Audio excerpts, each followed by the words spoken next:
नमस्कार बंधुरा आज के रेसिपिते आछे राजमा। आज के आपनादेरके आमि राजमा बानिये देखाबो। এই দেখুন এই রাজমাটা কালকে রাত্রে আমি ধুয়ে ভালোভাবে ভিজতে দিয়ে দিয়েছিলাম। তো আজকের রাজমাটা বানাবো কুকারে আর সব গোটা মশলা দিয়ে। পেঁয়াজ কেটে নিয়েছি, টমেটো কেটে নিয়েছি, লঙ্কা কেটেছি, রসুন কেটেছি অনেকটা, তেজপাতা নিয়েছি, একটু গরম মশলা নিয়েছি আর এখানে আদা নিয়েছি।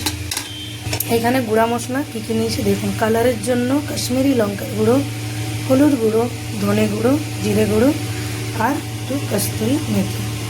তো চলো রেসিপি শুরু করি। এখানে একটা প্রেসার কুকার বসিয়ে দিলাম, গ্যাস অন করে দিয়েছি। তো সম্পূর্ণ রান্নাটা কুকারের মধ্যেই করব। দিয়ে দিচ্ছি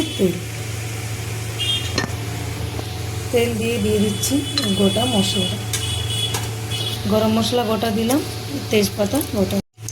তো এখানে পেঁয়াজ কাটাগুলো দিয়ে দিচ্ছি। তো এটা হোস্টেলের বাচ্চারাও যেন রাজমা খেতে ইচ্ছে করলে এরকমভাবে বানাতে পারে, খুব ইজি প্রসেস। আর জানেন এই রেসিপিটা পাঞ্জাবিতে একদম ফেমাস। আমার একটা বান্ধবী আছে, ও অনেক সময় আমাকে রাজমা বানিয়ে দিত। আমিও ভাবলাম আপনাদের সাথে এই রেসিপিটা শেয়ার করি। পেঁয়াজটা একটু ভেজে নেব। আর আজকে রান্নাতে খুন্তি ব্যবহার করছি না, এরকম একটা হাতা অথবা চাকু ব্যবহার করব। পেঁয়াজটা ভাজাবার জন্য দিয়ে দিচ্ছি এখানে নুন,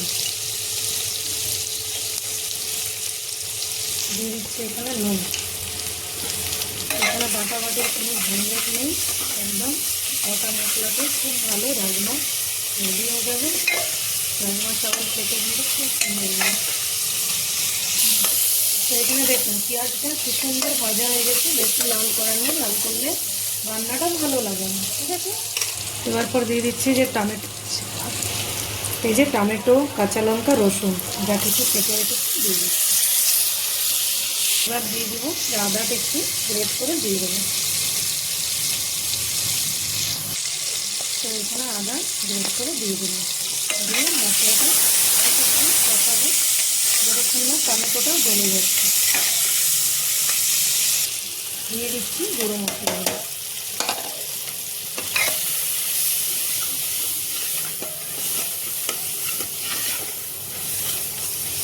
তো এখানে দেখুন কি সুন্দর মশলা কষানো হয়ে গেছে। দিয়ে দিচ্ছি কস্তুরি মেথি দিয়ে একটু জল দেব।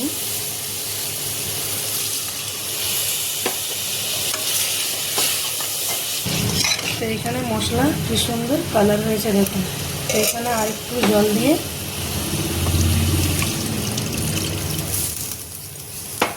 এই যে জলটা দিলাম, দিয়ে একটা সিটি মারিয়ে নেব আগে। এই যে ভালোভাবে দেখুন, এখনও রাজমা দিইনি, একটু মশলাটা কষে একটা সিটি মারিয়ে নেব, জাস্ট একটা। তো এখানে মশলাটা দেবো একটা সিটি পর দেখছি। তো দেখুন কি সুন্দর মশলা হয়ে পুরো গলে গেছে। গ্যাসটা অন করে নিই। মশলার সঙ্গে একটা খুব সুন্দর গন্ধ বের হচ্ছে। তো এইভাবে এখানে যে মশলা যদি গোটা থাকে তো এইভাবে গলিয়ে নিতে হবে এরকম। এখন দিয়ে দেবো রাজমাগুলো।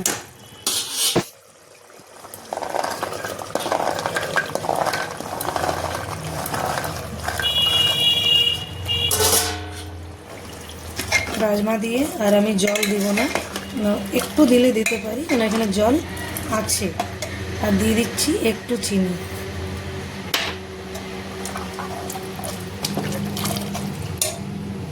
আমি এই রাজমা ভিজানো জলটাই ইউজ করছি, দিয়ে দিচ্ছি। রাজমাটা আমি খুব ভালোভাবে ধুয়ে ভিজতে দিয়েছিলাম, এই জন্য দিয়ে দিলাম। আর একটু দিয়ে দেবো। তো এখানে আমি ঢাকন লাগিয়ে 4টার মতন সিটি দেবো। খুব সুন্দর রাজমা হয়ে রেডি।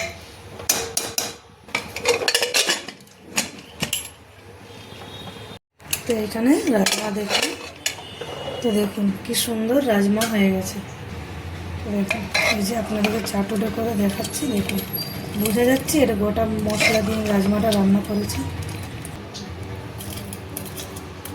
তো এইভাবে আপনারাও গোটা মশলা দিয়ে রাজমা বানিয়ে দেখবেন। আর হোস্টেলের বাচ্চারা যেন যারা থাকে তাদের জন্য তো আমি স্পেশালি এই রান্নাটা দেখিয়েছি। তারা বানিয়ে দেখবেন। আর যদি রেসিপি পছন্দ লাগে তো লাইক সাবস্ক্রাইব নিশ্চয়ই করবেন, বেল আইকনটি প্রেস করবেন। ভালো থাকবেন, সুস্থ থাকবেন, বাই বাই।